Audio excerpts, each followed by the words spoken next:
আসসালামু আলাইকুম, সবাই কেমন আছেন? আশা করি সবাই ভালো আছেন, সুস্থ আছেন। আজকের যে রেসিপিটা শেয়ার করব সেটি হচ্ছে এঁচোড়ের কোপ্তা।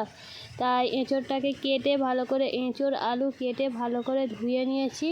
এবারে একে সেদ্ধ করতে বসাতে হবে, তাই নুন আর হলুদ গুঁড়ো দিয়ে প্রেসার কুকারে সেদ্ধ করতে দিয়ে দেবো। আর অল্প পরিমাণ পানি দিয়ে এটা প্রেসার কুকারে সেদ্ধ করতে দিয়ে দেবো। এই 3-4টে সিটি হয়ে গেলেই সেদ্ধ হয়ে যাবে। আর এদিকে কোপ্তা রান্নার জন্য পেঁয়াজ কেটে নিয়েছি, টমেটো, লঙ্কা গুঁড়ো, এটা ভালোভাবে মিক্সচার মেশিনে পেস্ট করে নেব। আর এইদিকে এঁচোড় আলুটা সেদ্ধ হয়ে গেছে, আর ভালোভাবে সেদ্ধ করে নিতে হবে। এখানে এঁচোড় আলুটা সেদ্ধ হয়ে গেছে, এতে এবার পরিমাণ মতো সব মশলাগুলোই দিয়ে দিতে হবে। আমি প্রথমে দিয়ে দিয়েছি ধনে গুঁড়ো, তারপরে দিয়েছি জিরে গুঁড়ো, এবার লঙ্কা গুঁড়ো দিতে হবে, হলুদ গুঁড়ো, তারপরে লঙ্কা কেটে রাখা সেটা দিতে হবে, নুন দিয়ে দিচ্ছি।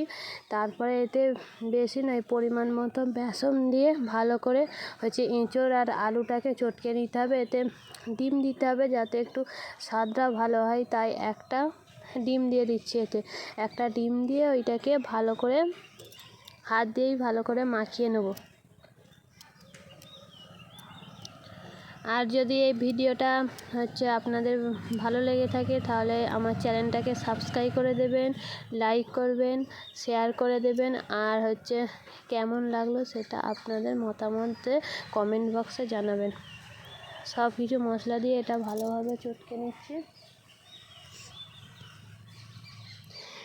ঠিক এইরকম ভালোভাবে মাখিয়ে নেওয়ার পরে এটাকে রেখে দিচ্ছি। গোল গোল বড়ার মতো করে নিতে হবে। এখানে গোল গোল বড়ার মতো করে নিয়েছি। এবারে কড়াইয়ে তেল দিয়ে দিয়েছি, তেলটাও গরম হয়ে গেছে। এবারে এটাকে ভেজে নিতে হবে। এক পিঠ ভাজা হলে তারপরে অপর পিঠ ভাজতে হবে হালকা আঁচে, যেন না বেশি হয়। বেশি হলে ভেতরে সেদ্ধ হবে না, কাঁচা কাঁচা ভাব রয়ে যাবে।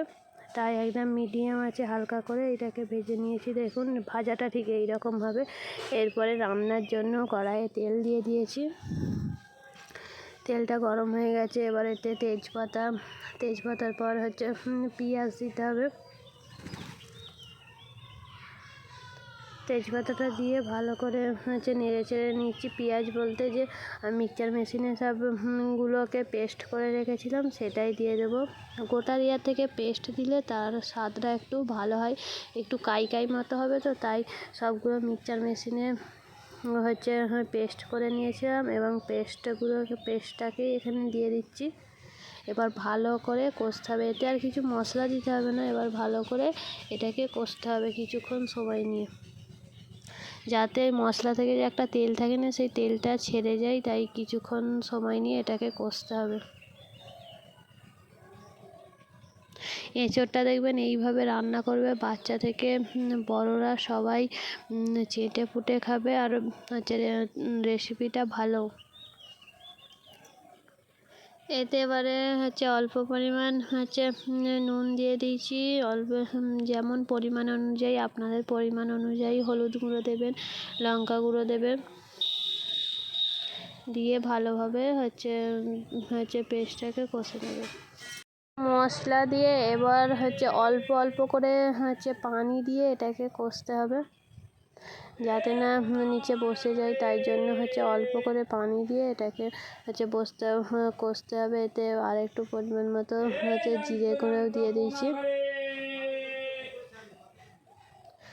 এবারে হালকা করে পানি দিয়ে কষতে হবে, যাতে স্বাদটা সুন্দর হয়। একটু করে পানি দিয়ে কষছি।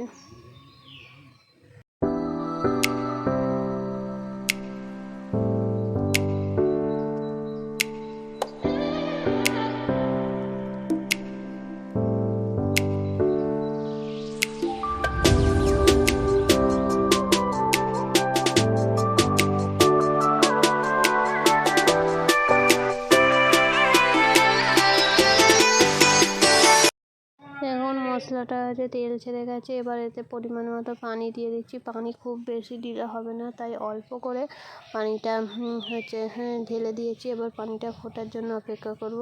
এদিকে ফুটেও গেছে। আর যে বড়াটা করে রেখেছিলাম এঁচোড় আলু, সেটা এবার এর মধ্যে দিয়ে দেবো। এটা ফুটেও গেছে, তাই এতে অল্প করে হচ্ছে ধনে গুঁড়ো দিয়ে দিয়েছি। ধনে গুঁড়ো দিয়ে কিছুক্ষণ 2-4 মিনিটে নাড়ার পরে এটাকে নামিয়ে নেব। এটা আমাদের রেডি হয়ে গেছে, দেখুন কত সুন্দর হয়েছে। আর ভিডিওটা ভালো লেগে থাকলে লাইক করে দেবেন। আল্লাহ হাফেজ।